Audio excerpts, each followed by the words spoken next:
Shalom à toutes et à tous.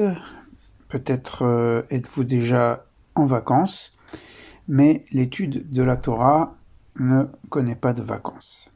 Donc je vous propose une réflexion sur la paracha de la semaine et juste sur le verset introductif.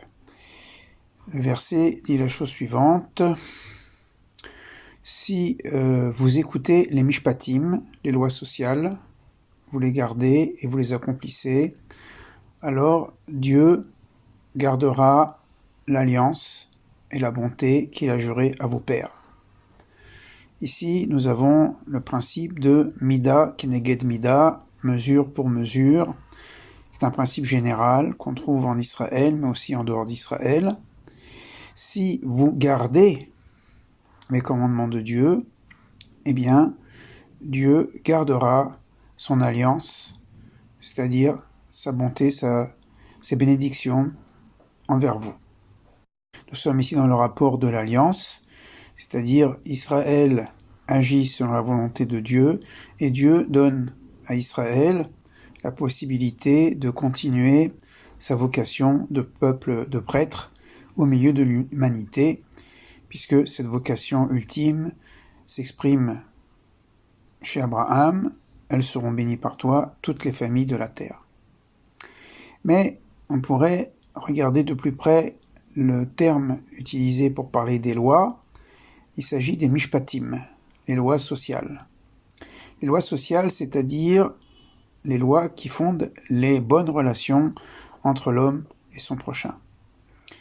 On a tendance à réduire le judaïsme à des actes religieux, manger cachère, faire la prière 3 fois par jour, mettre le talit, les téphilines, respecter scrupuleusement le Shabbat, mais on oublie que ce ne sont que des dimensions de la parole de Dieu, de la loi de Dieu, car il y a aussi les lois sociales.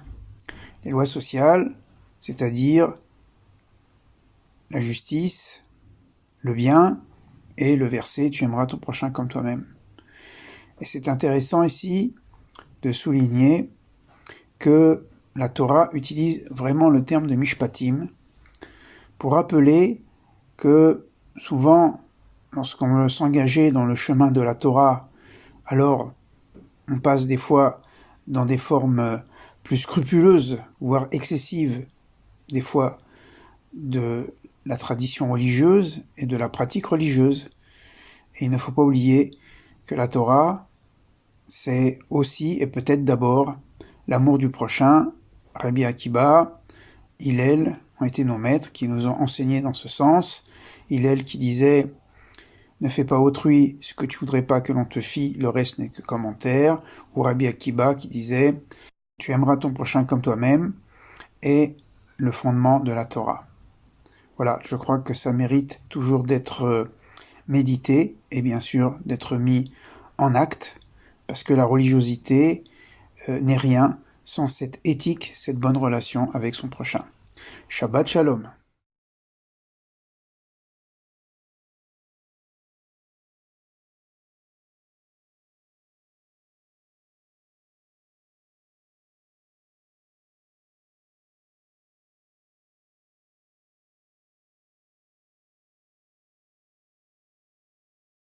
La paracha que nous étudions est une partie du long discours que Moshe donne aux enfants d'Israël avant de les quitter pour un autre monde, et dans lequel il fait un résumé de l'alliance entre le Dieu d'Israël et son peuple, et les conséquences que cela peut avoir au cours de l'histoire. Alors, il y a une répétition d'un principe bien connu dans la Torah, qui est celui de la rétribution au niveau collectif, c'est-à-dire si vous, les enfants d'Israël, faites la volonté du Créateur, vous accomplissez ses commandements, alors il y aura une bénédiction. Si vous n'accomplissez pas ces commandements, il y aura malédiction.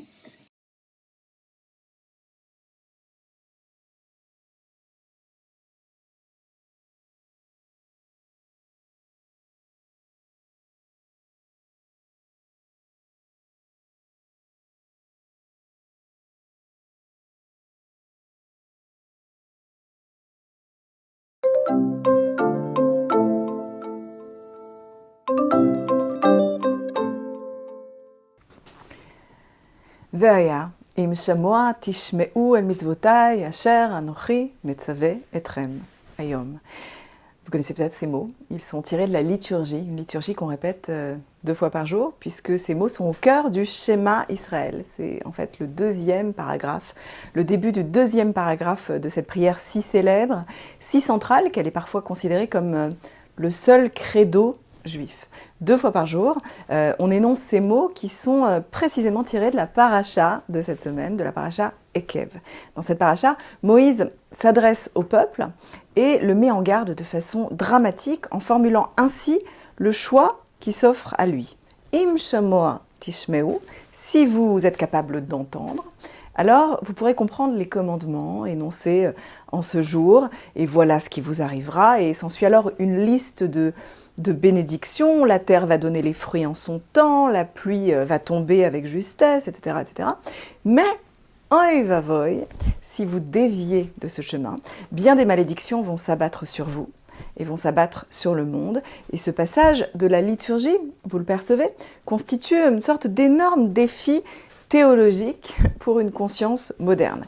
Comment concevoir ou même imaginer que ce qui nous arrive serait une punition ou que nos malheurs seraient une conséquence de nos actes? Cette idée, elle est encore véhiculée par certains discours théologiques, discours religieux aujourd'hui, mais elle a quelque chose d'inacceptable ou presque même d'obscène pour celui qui vit l'adversité ou qui est témoin de cette adversité ou d'une douleur qui s'abat sur son prochain. Qui oserait dire aujourd'hui que la maladie, le deuil, la pauvreté sont des châtiments, des punitions infligées parce qu'on aurait transgressé?